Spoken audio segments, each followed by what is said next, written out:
салом дӯстон, имрӯз мо дар мавзӯи садамаи самолёте суҳбат мекунем ки дар шаҳри Ню-Йорк 12 ноябри соли 2001 рух додааст, яъне ки 2 моҳ баъди ҳодисаи даҳшатноки 11 сентябр.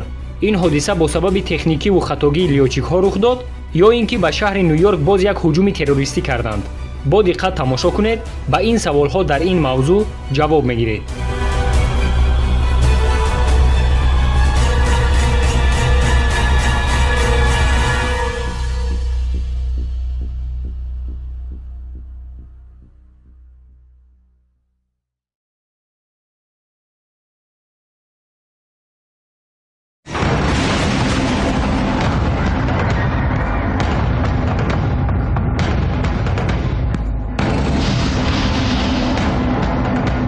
Ёздаҳуми сентябри соли 2001 як рӯзи даҳшатнок буд барои Амрико.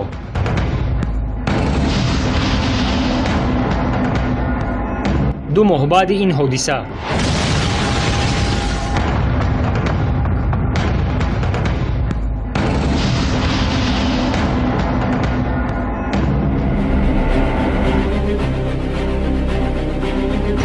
иёлоти муттаҳидаи Амрико, шаҳри Ню-Йорк, 12 ноябри соли 2001 соати 6:30 саҳар. дар фурудгоҳи шаҳри Ню-Йорк бо номи Ҷон Кеннеди баъди ҳодисаи 11 сентябр системаи бехатариро пурзур карда буданд. дар даруни фурудгоҳ баъди ҳар як қадам полисҳо бо яроқ истода назорат мебурданд. ҳар як мусофирро 2-3 маротиба аз санҷиш мегузаронданд.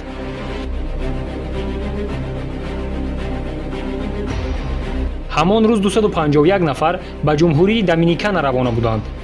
ин 251 нафарро бояд ки самолёти компанияи American Airlines аз шаҳри Ню-Йорк ба ҷумҳурии Доминикана бурда мерасонид.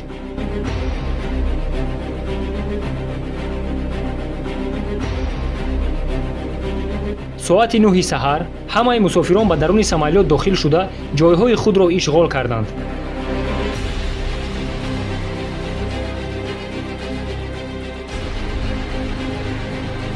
лётчикҳо барои гирифтани суръати парвоз самолётро ба ҳаракат дароварданд.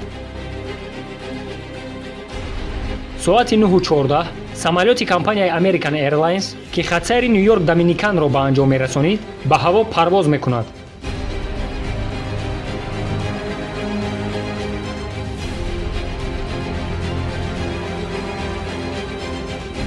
ногаҳон баъди якчанд лаҳзае самолёт ба ларзиш медарояд. лётчикҳо фикр карданд ки ин ларзиши самолёт аз сабаби мавҷи ҳаво аст. лётчик чӣ қадаре метавонист қувваи муҳаррикро зиёд мекарду самолётро ба тарафи росту чап гардондан мегирифт. мехост ки ба ин восита аз мавҷи ҳаво берун барояд. баъди 2 дақиқаи парвоз самолёт ба мушкилии калон меафтад. ҳаёти 265 нафар одам дар даруни самолёт ва ҳаёти чанд нафари дигар дар замин зери хатар мемонад.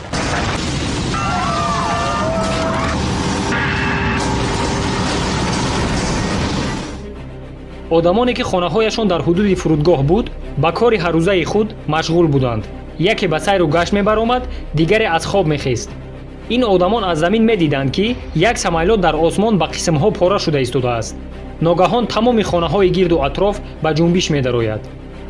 соати 9:16 самолёти Airbus A300 авиакомпанияи American Airlines баъди 2 дақиқаи парвоз идораи худро гум карда ба замин меафтад.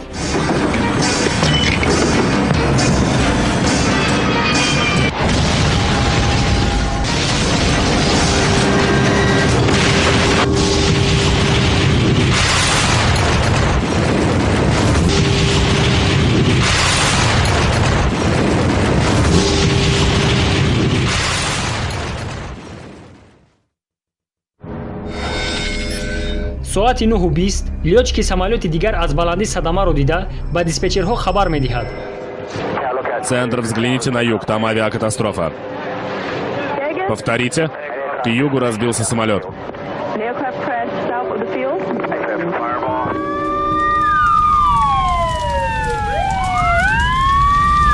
дар ҷои ҳодиса хонаҳо ҳама ба оташ фурӯ рафта, қисмҳои порашудаи самолёт ва ҷасади 265 нафаре ки дар даруни самолёт қарор дошт ба ҳама кӯчаҳо паҳн шуда буд.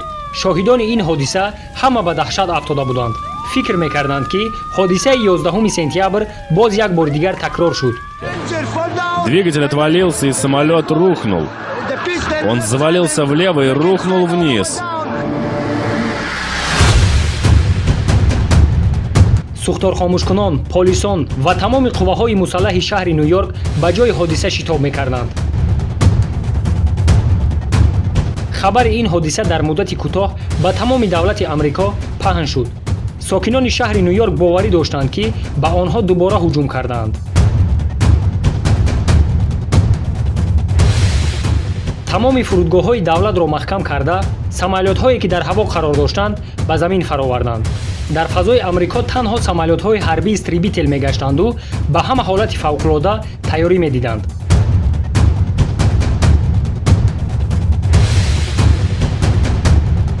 дар ин ҳолат маълум шуд ки аз 265 нафаре ки дар даруни самолёт қарор дошт, ягон нафар зинда намондааст.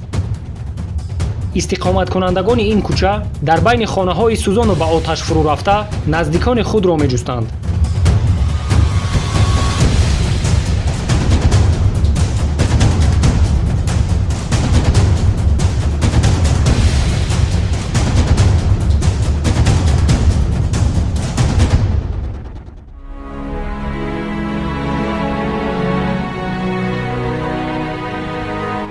дар ҷумҳурии Доминикана наздикони мусофирон фуруд омадани самолётро интизор буданд. ногаҳон хабари ба садама дучор шудани самолётро шунида, дар назди фурудгоҳ фиғон мебардоштанд.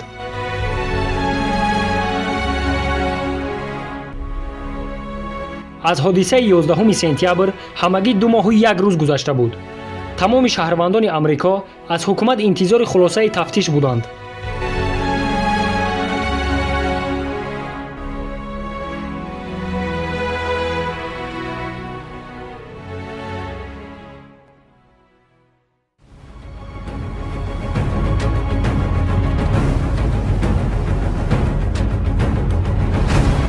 баъди як соати садамаи самолёт, экспертҳо ва комиссияи махсус барои аниқ кардани сабаби ҳодиса ба кофтукоф шурӯъ карданд.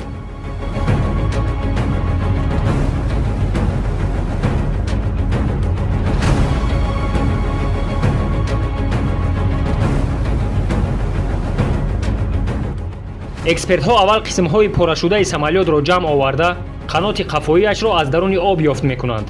экспертҳо таваҷҷӯҳи зиёди худро ба ҳамон қаноти қафоии самолёт медиҳанд, чунки он қанот пеш аз ба замин задани самолёт шикаста ҷудо шудааст.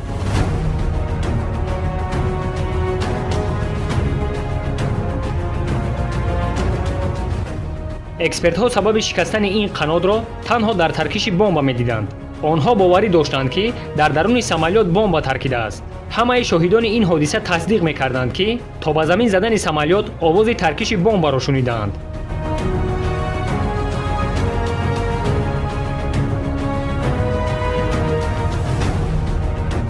экспертҳо аз даруни қисмҳои самолёт нишонаҳои таркиши бомбаро меҷустанд. лекин барои аниқ ва дақиқ кардани сабаби садама ба онҳо сандуқи сиёҳ яъне чорни яшик лозим буд.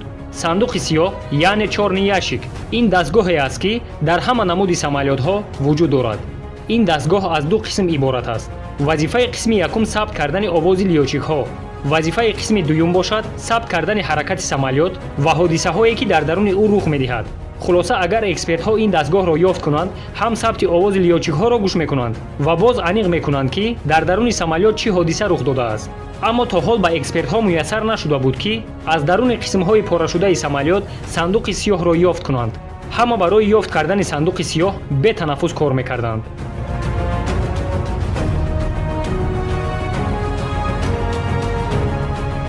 баъди якчанд соат қисми якуми сандуқи сиёҳро ёфт мекунанд, яъне ҳамон қисмеро ки танҳо овози лёчикҳоро сабт мекард. барои гӯш кардани сабти овози лёчикҳо сандуқи сиёҳро ба шаҳри Вашингтон равона мекунанд.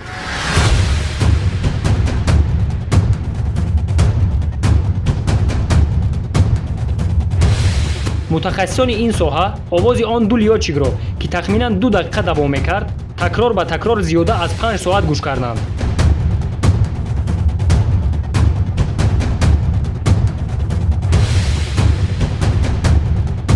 дар вақти гӯш кардани сабти овоз онҳо як овози баландро ба мисли таркиши бомба мешуниданд.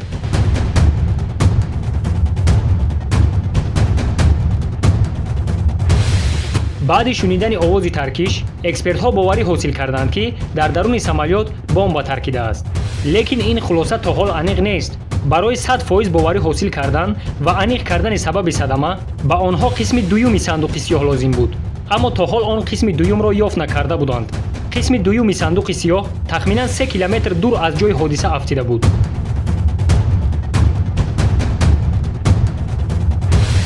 ҳар лаҳза экспертҳоро аз хулосаи тафтиш пурсон мешуданд. аз ҳамин сабаб онҳо кӯшиш мекарданд ки ҳар чӣ зудтар қисми дуюми сандуқи сиёҳро ёфт кунанд.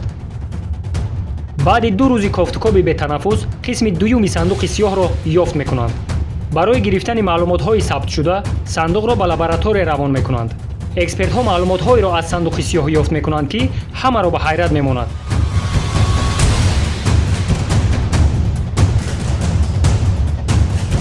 аз рӯи маълумотҳои гирифташуда аниқ шуд ки сабаби садама на таркиши бомба аст ва на ҳолати техникии самолёт. сабабгори асосии ин ҳодисаи даҳшатнок лётчики самолёт бо номи Стэн Молин мебошад. баъди таҳқиқотҳои тӯлонӣ ки зиёда аз 3 моҳ вақт гирифт, экспертҳо сабаби асосии садамаро аниқ карда ба мардум эълон карданд.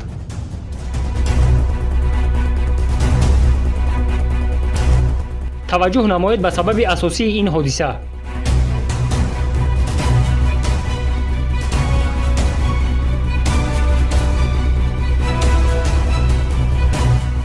5 дақиқа то садама. лётчикҳо аз диспетчер иҷозати парвозро пурсон мешаванд.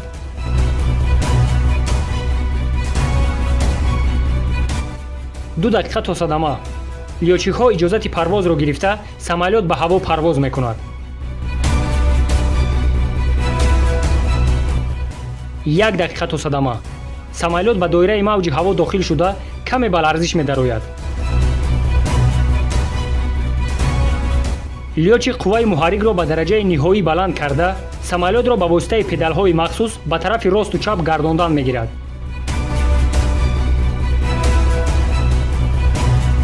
вақте лётчик барои гардонидани самолёт ба як педал зер мекард, дарҳол боз ба педали дигар зер мекард.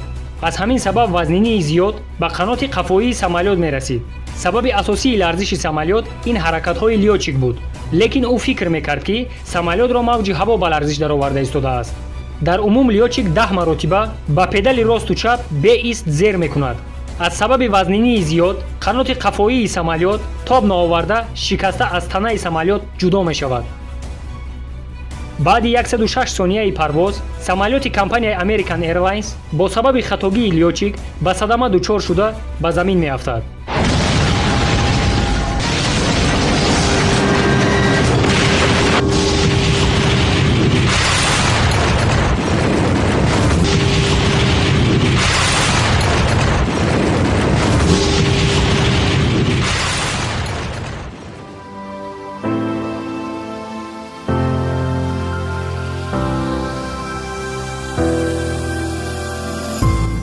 дар ин ҳодиса 251 нафар мусофир, 9 нафар ҳайати сарнишинон ва 5 нафари дигар дар замин ба ҳалокат мерасад.